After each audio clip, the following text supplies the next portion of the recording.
Hello, this is RandoChris, and welcome to the first episode of Random Encounters. What is Random Encounters, you may ask? Well, you'll have to find out at the end of the video because I need something for people to look forward to. But basically what I'm looking to do with Random Encounters is take a look at the criminally underrated games of yesteryear and today, while once in a while looking up at a stinker, depending on my luck, and you'll know what I mean by the end. But what we hope to achieve here today is to bring people around on a certain little series that is associated with this game. Now, I figure the best way to start off Random Encounters would be with the game I encountered randomly one day, and it just so happened to be a game that people tend to overlook in a specific genre: boxing. Now, boxing in video games have gone back a long way, ever since the days of Atari, and we've had a couple of prolific series since then: Punch-Out!, Knockout Kings, Ready to Rumble Boxing, Fight Night. But the game I'm going to talk about today tends to fall by the wayside in those conversations of best boxing games. And that little game is Victorious Boxers: Ipo's Road to Glory. Now, this game, I think, deserves a better rep than it gets around on the internet forums. And so, with that said, I think it's time to keep it clean and come out boxing, because this is game. This is a game!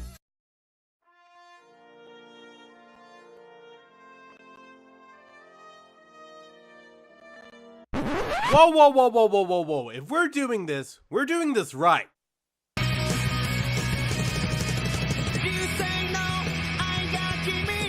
Yeah, there we go.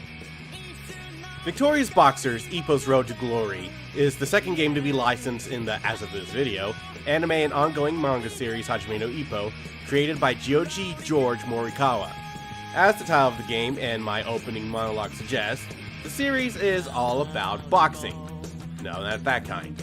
I mean the struggles of the squared circle that Ippo Makunochi and his gym mates at Kamagawa Gym endure as they train their asses off in order to achieve their personal goals, whatever they may be. The series has been going on since 1989, and Hajime no Ippo has been adapted into multiple games. The first released in 1997 for the PS1, which is more like a training simulator than an actual boxing game. It was a Japan-only release, so I can't really say anything about it other than it gives you absolute control over Ippo's life, and I'm not sure how to feel about that. The last game adapted from the series was Hajime no Ippo: The Fighting for the PS3 back in 2014, which I'd go out of my way to buy if it wasn't also a Japan-only release and if I knew how to read Japanese. But thankfully, I managed to find Victorious Boxers in a collectible shop for relatively cheap, and I say it was worth the price. And this game did appear in a GameSpot video about the history of boxing games as a partial influence on the Fight Night games, so that must count for something, right? Personally, I am a fan of the Ippo series. I don't think I'd be wrong in saying that Hajime no Ippo thrives a lot on its characterization, and that the training and introspective character moments make more than half of the story, and I enjoy that. The matches themselves are fun to watch, but you get a lot more out of them emotionally by following the build-up to each fight, even the short ones. And Hajime no Ippo's story is overflowing with emotion, from big laughs over the hijinks and troll faces to absolute feels over hardship and tragedies that take place both in and out of the ring. And that's one of the things that hurts this game, but we'll get to that soon enough. If I could describe this game in 2 words, they'd be deceptively simple. On the surface, it doesn't seem like much, but do enough digging, and you'll see that there's a knockout punch dwelling deep within. Bringing it out is the difficult task. Immediately, you'll notice how early PS2 this game looks, and that's because this game first came out in the same year that the PS2 launched in Japan. We've seen the graphical quality the PS2 eventually achieved, and the graphics for Ippo improved big time in the sequel, even if the art style is but there's something charming about the look of this game, even if Kimura looks more like Seto Kaiba. I think it fits with the beginnings of the Ippo series, this style looking rough around the edges but having a lot of potential. The models at least reflect the characters accordingly, and they do animate well. The animations themselves are a strong point of the game. Your boxer moves, punches, leans, and dodges smoothly, It feels more like if Ippo took place in our world, where we don't get fancy replays or camera shots highlighting the brutality of the punches. What we get is hard-hitting, fast-paced boxing that can sometimes go at a blistering pace, especially with certain characters. Something else you probably noticed is that there's no heads-up display for the boxers in the match. There's no visual indicator of health, stamina, or round time. And I think it helps fit the aesthetic this game was going for. What you see is what you get, pure boxing, no frills, just slugging it out until one of you wins. To get a better idea of the condition of the boxers, you have to keep an eye on their animations, if they're tiring out during a punch, or their facial damage. So, yeah, the graphics are what you expect from very early PS2, but the animations are so slick and fast, you won't have time to worry about that and worry more about not getting knocked out. I do appreciate the added touch of having Takuma Saiki's hair come loose after taking enough damage. That's something you don't really see in modern fighters nowadays, not even in the AAA big budget fighting games. I mean, come on guys, you gotta step it up. The music is rather forgettable, but not bad either. The reason why I didn't let the game's opening theme play out is solely because it's not exciting. It's not horribly composed by any means, but it feels slightly somber and like a credit song. Not something to get players pumped up for starting up the game. The music during matches are serviceable, they have a nice pace and tempo to them, but none of them resemble any songs from the anime. Alright, so Victorious Boxer's story is a mixed bag. The story itself of Hajime no Ippo only gets covered more in 2 sections, but I will give you the skinny on the setup that the game slightly touches upon. Ippo Makunochi is a high school student who decides to become a boxer after Pompadour enthusiast Mamoru Takamura steps in to save him from his designated school bullies. Ippo awakens from the beating he took in a boxing gym where Takamura is a member at. After Takamura teaches Ippo how to throw a punch in an attempt to alleviate some frustration, he notices how the kid has a physique primed for boxing. And after giving him a videotape filled with Mike Tyson destroying dudes to watch as inspiration, no, I am not kidding, Mike Tyson actually exists in this world, Ippo begins his journey. Though that journey gets immediately roadblocked by boxing prodigy Ichiro Miyata, which leads into the first fight in story mode. You have to go through all of the story mode matches to unlock all of the characters and arenas, and you follow a loose interpretation of the Hajime no Ippo story. You're not relegated to playing as only Ippo, as you get a chance to play as his gym mates Aoki, Kimura, Takamura, and a young version of Coach Kamigawa. Sorry, maybe next game, Itagaki. During the span of story mode, you will unlock techniques that can be used by the story mode boxers in versus mode, and the latest costume a boxer wears is then reflected in their versus mode model after winning a match. There's also a huge amount of fights covered here, at least more than I was expecting for a licensed anime game. But this is where the story mode suffers a bit. The vast majority of fights you take on don't have a lot of story to them. 9 times out of 10, you're going to be in the locker room while Kamigawa runs down the fight and gives you advice on how to win. Once in a while, you do get a cutscene involving some training, but since this is a game where players most likely just want to get straight to the fighting, there isn't a lot of emotional investment to be had here. My recommendation for a more engaging Ippo story would definitely be to just watch the anime or reading the manga, no question. But for the tools they probably had to work with at this time, it is an admirable effort to at least bring some story into a boxing game. I left out a lot of details, but that's in case you might be interested in giving the series a try. I do recommend giving it a chance, as the character relationships and watching Ippo grow from a wet behind the ears rookie to a force of nature is pretty enjoyable. As for the game story, it just shows you what fights to expect and fights you didn't get to see for other characters. Be forewarned though, the difficulty goes up with each new fight, so don't think that the game's gonna be a cakewalk because oh, you're gonna get destroyed. Now comes the biggest and probably most difficult thing to really break down for Victorious Boxers. First things first, this game has a very steep learning curve. This is a game that will not hold your hand at all, because there are no tutorials to be found within the game, and no difficulty settings. So if you're a complete newcomer to boxing games, prepare to jump into the deep end with no water wings while Takamura rains down haymakers upon your face. I almost want to say this is an intentional design element, but I have some strong doubts that it was on purpose.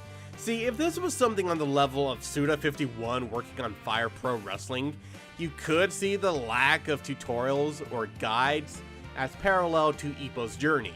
Starting out with only your natural instincts and people's advice, then working and training to get stronger. And once you really start thinking about how the game works, it opens your mind up to strategies and boxer behavior. When you first jump in, your left analog stick actually controls how your boxer both moves and leans, but it'd be in your best interest to change the sway settings to a shoulder button, so you can use it whenever you want and not have it throw off your movements. Your movement speed depends on the boxer you're using, but you can dash forward, backward, and side to side with the double tap. This will eat up your stamina though, so be careful with that. Your face buttons are your normal jabs, straights, and hooks, and holding down the technique button lets you throw uppercuts. And besides being used to avoid your opponent's punches, leaning is how you throw body shots, by leaning down and throwing punches at their gut. Available to certain boxers are different special moves that can help knock your opponent down if you use them properly, because spamming them is a quick way to get exhausted and makes it easier to knock out. The techniques themselves are mostly unique to their boxers, like Mashiba's chopping right, Sendo's smash, and others. Even though they're not as cinematic as in the anime and manga or the PS3 game, it's nice to have them included, and it feels awesome to bust them out at the right time and get a knockdown because of it. Though if I have to pick a favorite, it's Aoki hands down, just for his off-the-wall specials, including the look away. Where's that music coming from? Hell are you talking about? Frog punch! Everybody say lose or love! The hit detection is something you'd see in modern boxing games, yet done right in this. The way this game handles hit detection is rather interesting. For visual aid, we have Aoki and Ippo. Their size difference plays a key role here. In this position here, Ippo's straights will usually stop at Aoki's glove. You do make contact, it's only a glancing blow. Depending on Ippo's position in his neutral stance, Aoki's jabs and straights may actually whiff Ippo's head. Now let's go over to Takamura and Takuma Saiki. Now the reason why Ippo's straights would make contact with Aoki's glove is that Aoki's neutral animation has his fists raised enough that when Ippo extends his arm, it stops when his fist touches Aoki's glove. Compare that to Saiki, who doesn't even bother raising his fist. Even if Takamura's punches may whiff once in a while thanks to his height, there's nothing else that naturally protects Saiki. Saiki being a speedster, constantly moving around the ring and leaning, his speed is both his weapon and his shield. While Takamura is a bigger target for Saiki, the big man's size and natural stance makes it more difficult for Saiki to land any solid hits, because even if you do land a punch, it can be treated as a weak glancing blow due to a bad angle or lack of power. And that's not even bringing up reach advantages, where guys like Ryo Mashiba excel on the outside, withering down their opponents with jabs, while infighters like Ippo need to close in tight to do damage. There's also increased damage thanks to counters, punching right into where your opponent leans. There's quite a lot of depth to this game if you dig and study it hard enough, from movement speeds, punching strength, to just how much your boxer will fight to get back up from the canvas. There is a lot that might just not be discovered in this game. I was unable to reliably replicate two different moments where if you hit a critical punch at the opponent's body, you cause serious damage and make them more susceptible to knockdowns, while another has the game go into slow motion. During this, your opponent's speed is tremendously slowed down, while you're fast enough to land open punches, presumably for an easy knockdown. If anyone who knows anything about these can help explain these in more detail, it'd be greatly appreciated. Unfortunately, as far as game modes go, you've only got two: story and versus. That's all there is, sort of making it obvious This wasn't quite meant to be a single player experience. But again, this was a first year PS2 game, and I think the focus was on getting the game out to see what they could do for the next one. There is a replay mode where you can rewatch matches you save, but that's not really a game mode, so it doesn't count. So, where does that leave Victorious Boxers? Victorious Boxers Ippo's Road to Glory is a bit of a hard sell. As a whole package, it's lacking. But as a boxing game, it's honestly one of the deeper boxing games that I've played. I feel like there is a lot more to this than what I was able to get. And besides that, it's a good anime license game. I was already a fan of Hajime no Ippo before picking this up, and I'm glad I own it. I think some players will get frustrated with the learning curve, but that's part of the process of improvement. Or at least within this game. Because there are some boxing games where it's all about bashing buttons and punching people's faces in, while Victorious Boxers takes a more thoughtful approach to it. And with this thoughtful approach comes seeing your opponent's strategies, how you should conquer it, etc. It's something you don't really get in today's gaming landscape. If I had to recommend this game, it would honestly be more for people who are into boxing games and Ippo fans. But if you are curious about the game, I would say check it out, and also check out Hajime no Ippo, the manga, the anime, whatever you can find. Just know that it is in a very interesting time right now. But as far as a final rating, I used to believe in a numeric rating, I don't anymore. So, if I have to make up a rating system for this game, I am going to give Victorious Boxers Ippo's Road to Glory my rating of Battle It. Completionists, please don't sue me.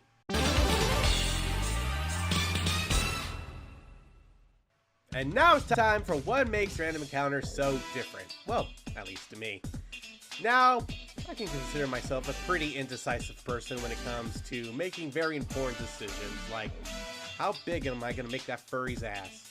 Well, I do not have to worry about the next game I'm going to pick because I am leaving that up to chance with the Wheel of Decisions. Yay! And this, ladies and gentlemen, is the Wheel of Decisions, and it will help us determine the next game I will review. Now, a couple rules here. One, whatever the wheel lands on while being recorded is the game I will have to play. I am open to requests, though that will not be available right now because, well, I kind of sort of need people to know that I'm doing this. So, more people subscribe, I'll give you the chance to have your requests be put on the wheel and be possible choices for me to review. So, list of games that I could possibly review next time. And I'm totally doing this as a vlog style because my eye hurts for some reason and I want to get through this ASAP. So, our choices are Def Jam Vendetta / Pfeiffer New York, so that'd be a dual review in one video. Night in the Woods, Crazy Taxi, God Hand, Persona 4, Dancing All Night, Urban Rain, Sonic 06, because every wheel needs a whammy. Okay. Soul Calibur 3, Crazy Taxi again, I should probably get rid of that. The Prince of Persia, The Forgotten Sands, Three Ninjas Kick Back, James Bond Jr., SpongeBob SquarePants, Lights, Camera, Pants, Ultimate Muscle, Legends vs. New Generation, The Warriors, WWE, Day of Reckoning, Naruto, Clash of Ninja, that'd be 1 and 2, and a fighting game triple pack. So, let's actually make sure the wheel's updated to not include the second Crazy Taxi. There we go. And now, without further ado, let us spin the wheel and determine our next game. And if it's Sonic 06, I am officially ending this series right now.